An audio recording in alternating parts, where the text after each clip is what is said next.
And Al-Qaeda is challenging your way of life. First of all, Osama bin Laden is dead. But the media and the government keep the illusion of bin Laden alive so that you in the West believe you have an enemy to fight against. They tell you about Al-Qaeda, Al-Qaeda, Al-Qaeda. And every month they tell you about some Al-Qaeda case just to keep you alive, just to keep you aware that there's some illusionary war going on. So they will tell you, this month, they tell you a bomb drops in Pakistan and they killed Abdul Mustafa Hussein Hakma. Al-Qaeda's fourth in command. And you think, the war in Afghanistan is still being fought. They've killed Abdullah Mustafa Hakma. Then next month, you never heard of motherfucker, you never heard nobody called Mustafa, but they told you he's number 4 in command, you think the war's being fought. This month, they tell you that Abdul Hussein Mustafa Hakma, Al-Qaeda's Minister of Finance, was killed in an ambush. And you think, the war against Al-Qaeda is being fought. Al-Qaeda is a construct. There are scores of different radical Islamist organizations. In fact, Al-Qaeda were trained, armed, financed, and backed by America. They created bin Laden. Look at bin Laden. Bin Laden's dead, but they keep the illusion of him alive. And then they tell you every year that a new video's been released, and it's released from the same source, delivered to the same source. It's delivered to Al Jazeera's head offices in Kabul, Afghanistan. Osama bin Laden sends down one of his operatives driving a yellow taxi, and he drives past the Kabul offices of Al-Qaeda, of Al Jazeera, and throws the tape from the window, and then screeches away, Allahu Akbar, and gets away. Every year in Germany. Are you worried that a bomb's gonna go off? Where? Are you paranoid? Yes, so you are. Are you worried that the bomb's gonna go off when you walk down the street to school or Brooklyn? No. You're from Canada, sir.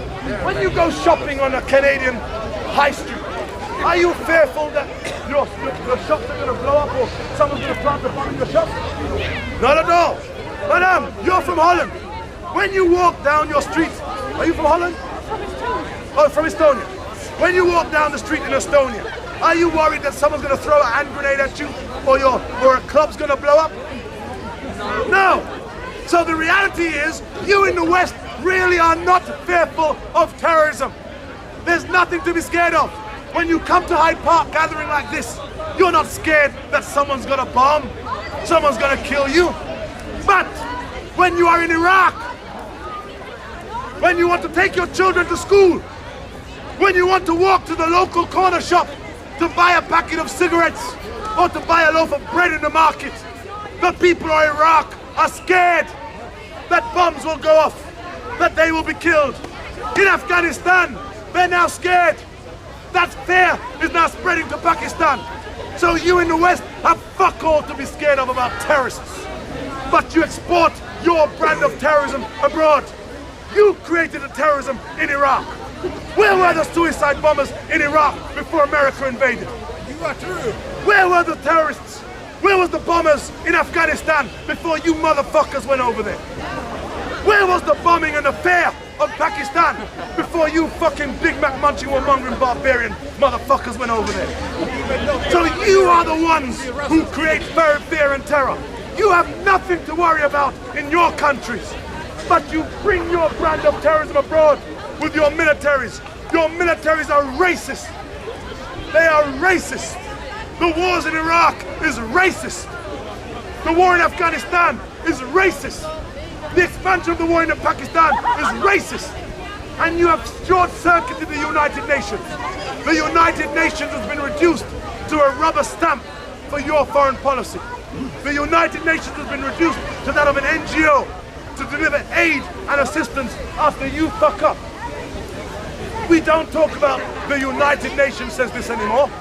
The United Nations is an organization made up of representatives of the world.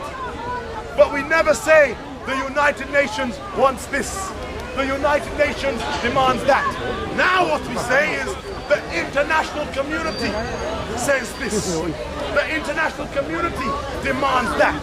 Who are you talking about when you say the international community? Are you referring to my brothers in Nigeria? My sisters in Jamaica? My brothers in Pakistan? My sisters in Iraq? Or Afghanistan? No! When you use the words, the international community wants this, you mean America, Britain, France, Spain, Italy, New Zealand, Australia, Canada. You mean the white nations when you use the euphemism, the international community says this. Where does the international community meet? What is the constitution of the so-called international community? Where is it? The United Nations has that mandate, but the United Nations has become powerless. In this globalized world, whereby all we seek now is money and profit, all of the political and banking institutions have become corrupted. Look at that damn chicken bone witch doctor before we had Ban Ki-moon, Kofi Annan. Look at Kofi Annan, that damn chicken bone witch doctor. America invades Iraq, and it takes Kofi Annan over 1 year before Kofi Annan says that the war in Iraq is illegal. America invades Iraq, and the head of the United Nations takes 1 year to make a public statement condemning America and calling it illegal. And as soon as Kofi Annan says it's illegal, the Western media brings up a story about how Kofi Annan's son is connected to the oil for food program and has been corrupt and stole money, and then Kofi Annan goes silent and says nothing more, and the Western media forgets about the story about his son. Where's Kofi Annan now? He's on the lecture circuit, paid $5,000 a minute to chat nonsense. So his career has had a great boost. We've all become bankrupt. Look at the society we live in. We no longer value society, community, family. We have become illusionary beings whereby we value the shoes on our feet, the car we drive, the house we live in, how many bedrooms it has, what the postcode is, how handsome our husbands are, how pretty our girlfriends are. We have become illusionary beings. Your God in Europe is dead. Your God in the West is dead. You've created new gods. The gods of you in the West now is Paris Hilton, Brad Pitt, Victoria Beckham, David Beckham, these vacuous entities. My friends, tell me, what the fuck has Paris Hilton contributed to the development of society apart from being fucked? What has she contributed? Yet you look at these people as idols, as heroes, as gods. As gods. The world has become corrupted. My friend, let me ask you this. Not meaning to disrespect you in any way, but just to use you as an example. Tell me the names of 4 African presidents. Haile Selassie. Hold on, Haile Selassie. He died in 1979, motherfucker.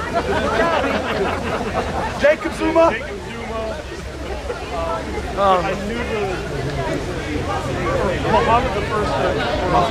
Mohammed the First of Morocco. Hold on, don't help him. You are talking about the Egyptian guy. Remember, there are 53. There are 53 African heads of state. I just asked for 4. And there is no president anymore. You're having a little problem, aren't you? My friend, the reality is this. The point I'm trying to make is this. In Africa we have problems. Yes, we do. But Africa is not all that you project in the media. Yes, in Africa we have war. Yes, in Africa we have famine. Yes, in Africa we have AIDS. But there is another picture to Africa that you never see. And you in the West don't know Africa, but you're the expert on Africa. Why is that? Because everything has to be seen through the prism of Tarzan. Tarzan is still alive. That's why whenever you want to talk about AIDS in Africa, you won't tell me the name of any African who deals with AIDS. You don't know. But if you want to talk about AIDS in Africa, you will know about Bono. If we talk about famine in Africa, you will tell me about Bob Geldof. If we talk about war in Africa, you will tell me about George Clooney. That's the reality. The reality is Tarzan is still alive. You never communicate with us.